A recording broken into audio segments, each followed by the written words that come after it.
came out hard on gun safety today, announcing a sweeping new plan to curb our nation's rampant gun violence.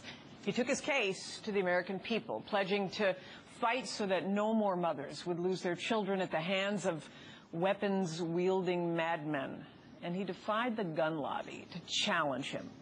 The President signaled that the rational among us would no longer be cowed by the threats of dogmatic and intransigent gun lobby. And he cast the debate in moral terms. Because when you have tiny children dying on the floor of their kindergarten classroom, it can only be a moral issue. If Americans of every background stand up and say, enough, we've suffered too much pain and care too much about our children to allow this to continue, then change will come. So the President is pushing for change through 23 executive orders. They address not only mass shootings, but also this country's gun violence epidemic. The President called for strengthening the mental health services provided in Medicaid and Obamacare. He'll also appoint 2 members of his cabinet, Kathleen Sebelius and Arne Duncan, to launch a dialogue on mental health. But many of the executive orders still do require congressional approval in one way or another, so he did call on lawmakers to act as well.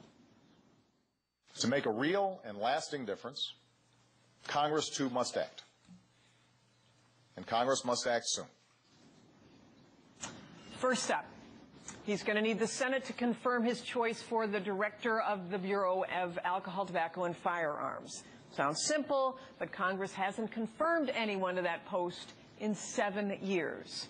GOP lawmakers, acting on behalf of the NRA, have blocked every single nominee, even President Bush's. The President is also calling on Congress to fund research on gun violence. Again, that sounds simple, but the gun lobby has successfully fought to keep money from going to gun safety studies for nearly 2 decades. In fact, the FBI is now required, get this, to destroy all background check information within 24 hours. It's insane. And the Centers for Disease Control is effectively banned from researching gun violence at all. The last time the CDC did get funding for gun research, the NRA had one of its allies in Congress cut the agency's budget by that exact amount. The President's also asking Congress to pass a law requiring criminal background checks for all gun sales. In other words, closing the gun show loophole. And that measure, at least, has broad public support. 87% of Democrats, 85% of Republicans support background checks. The vast majority. It might actually have a chance at passing. Some of the other proposals from the President, though, are going to face stiffer objections in Congress, like his call to reinstate the assault weapons ban. Now, that does remain the holy grail for actually both sides, but for gun safety advocates, banning the kind of weapon that can blast a child's body to pieces, that is important.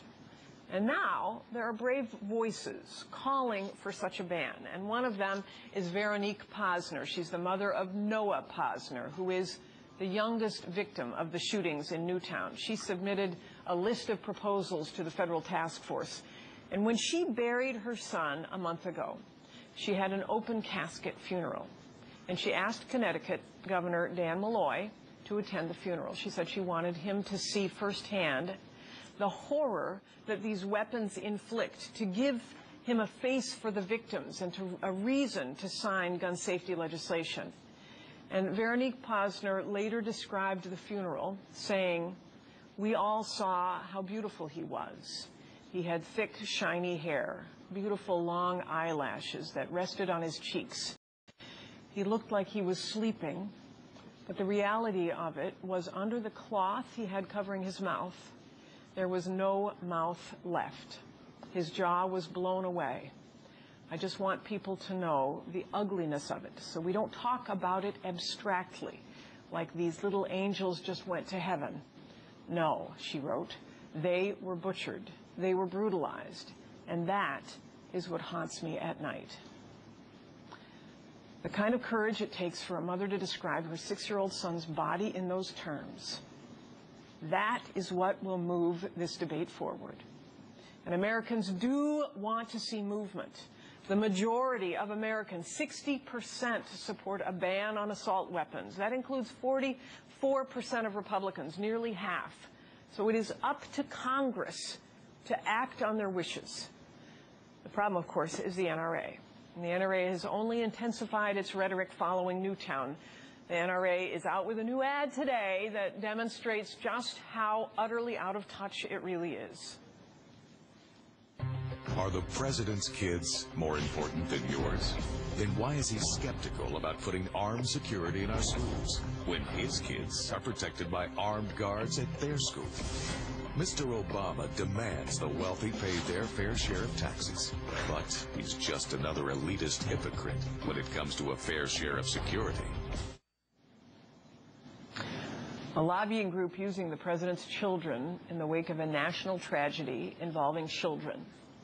Honestly, who is advising these guys? It is unbelievable. It's my fervent hope that this Congress will take action at the request of the president, the majority of Americans, and mothers like Veronique Pozner. With me now to discuss the president's action plan is California Representative Jackie Speier. Jackie,